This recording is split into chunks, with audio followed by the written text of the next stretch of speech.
Brandon Aiyuk. I've been a little down on him the last couple of years because I feel like he's not as explosive as I thought he would be after watching him his rookie year. He's evolved.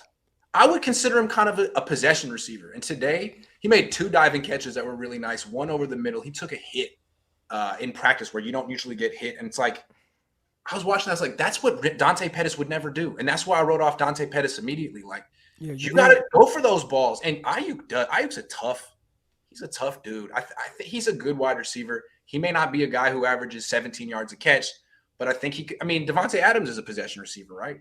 He's good. Right. Yeah. Adams, so it's kind of tough too. And maybe this is something that can help a guy like Brandon Aiyuk.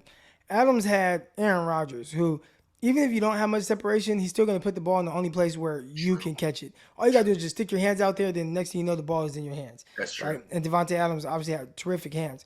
So maybe something like that could definitely help Brandon Aiyuk, but you don't have Aaron Rodgers. Well, most teams just don't. So you're going to have to figure out different ways to win. And that was something that took Devontae Adams a few years to learn how to win at the NFL level. Killed everybody at Fresno State. I mean, maybe only Michael Crabtree had better college numbers than Devontae Adams for 2 receivers who only played 2 years in college. He tore it up at Fresno State. But winning at the NFL level is different. And it took him a few years to learn that. And Aiyuk is now about to be a few years in. That's something he still might be trying to figure out, how to consistently free himself up so that he's an easy target for the quarterback. Yeah, when they first paired him and Debo, I thought Debo would be like the possession receiver because he's 220 pounds and he can take the hits over the middle. But Aiyuk has really gotten a lot bigger and stronger, and he has those really long arms. So really, if you're throwing the dig over the middle, Aiyuk gives you just more, like room for error. Yeah, exactly. Yeah. Today I made a very difficult catch while taking a hit. And that's the kind of thing where you once you see a guy do it one time, it's like, okay, that's major respect.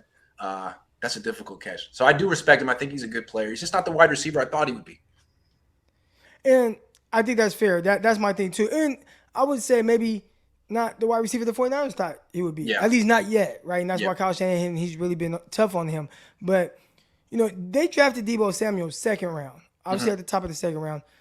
But then they turned back around, and I feel like if you believe Deebo Samuel is your wide receiver 1, him heading into that next year, you don't trade up for a receiver and draft him in the 1st round. No. Because now you're talking about, well, what about when we have to pay Debo? Or what? Right. I'm assuming you're thinking, well, we're not ever going to have to pay Debo a ton of money. Right.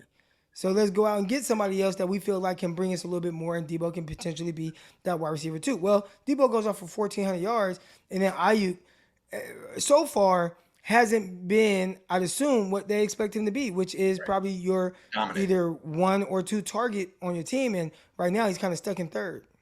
Right. Like when they got Aiyuk, it was right after Debo's rookie year, and you sort of looked at Debo as, okay, he'll be like the number 2 wide receiver gadget guy.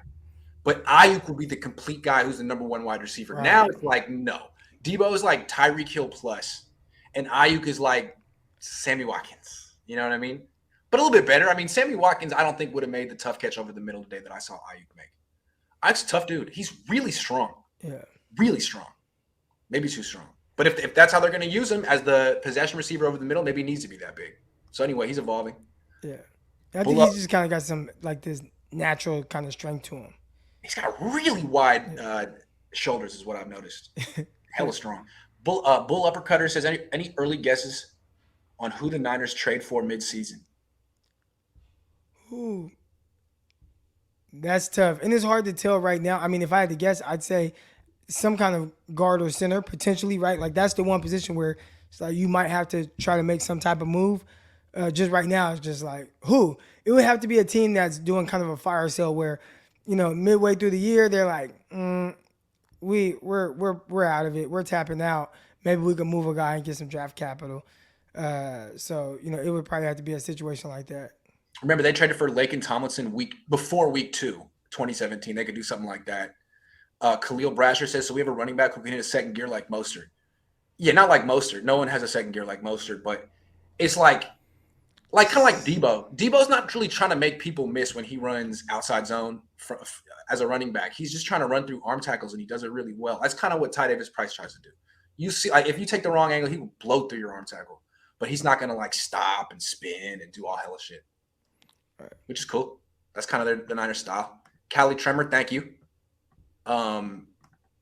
Jats. When are you going to get access to the locker room after cut down day? They won't let us in with 90 people in there. Callie Tremor says, seems as if Parag has his finger on the pulse of the Niners players when it comes to how much and when players get paid. York's Parag's puppet. Been there forever. Probably knows all the secrets, the family secrets. Yeah. And I mean, there's good and bad with that. Just kind of understanding some things from a financial standpoint that can potentially hurt the 49ers down the line with these contract negotiations, but I just don't know. Because for me, when I signed my NFL contract, it was pretty straightforward. Like whatever is said in there, I was going to sign it. So, Josh Godman says, have you heard anything about adding a center? No, but they should look into it. The Mex says, Aiyuk highlights are all him catching in traffic, bouncing off a cornerback and running for yards. He's good. I'm high on him. Yeah, I thought when he was a rookie, he had sort of that ability to create big-time separation with his route running. Now I think he's more of a contested catch guy. At least that's what I've been seeing from him. But I am looking for more. When you watch him in college, he's spinning guys around the line of scrimmage. The run after catch is really good. We have not seen that at the NFL level. Right. Every blue moon, you see it. Like one catch last year against the Cardinals, Trey Lance threw it kind of on his back shoulder. He caught it and then spun out of there. It's like, okay, that was good. Look, there you go. And then the one where Trey Lance threw the slant to him over the middle, kind of bounced off a tackle and got out of there. But for the most part, just thinking, oh, I'm going to see him catch passes, make a guy miss, and run off for another 15, 20 yards. We haven't quite seen that from him. No. 49ers for Life 1982 says, I saw a tweet that Trey Lance was super bad today, and that's how he will be. You were there. Please explain. Nah, he was 6 for 14. Two passes were dropped. Wasn't a good day, but like to put it in perspective, Jimmy has days like this all the time. So if you're a Jimmy fan and you're like, well, that's no big deal, then today's like no big deal. If you think it's a big deal, then you probably were white knuckling every single practice that Jimmy had. I'm just saying. Eric says Drake Jackson's still out of shape. How does he look? Thinner. Looks better. He has really big legs. I'll give him credit for that. Really long arms. Just had a little bit of a tummy and it's going away. I'm just saying he looked. I was. I saw him draft night. I saw the pictures and yeah.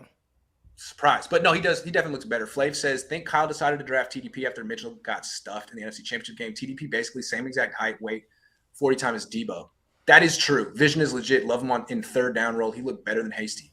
Oh, I don't know about the third down role. To me, he's a 2-down running back. I don't know if he gives you much on third down. That's why I think that Hasty makes. He's good in pass protection. He is good in pass protection. That's true. But I think I still think Hasty makes his team. He's the only third down back on the team, and Kyle seems to like having a third down back. I don't know. Thanks, Flav.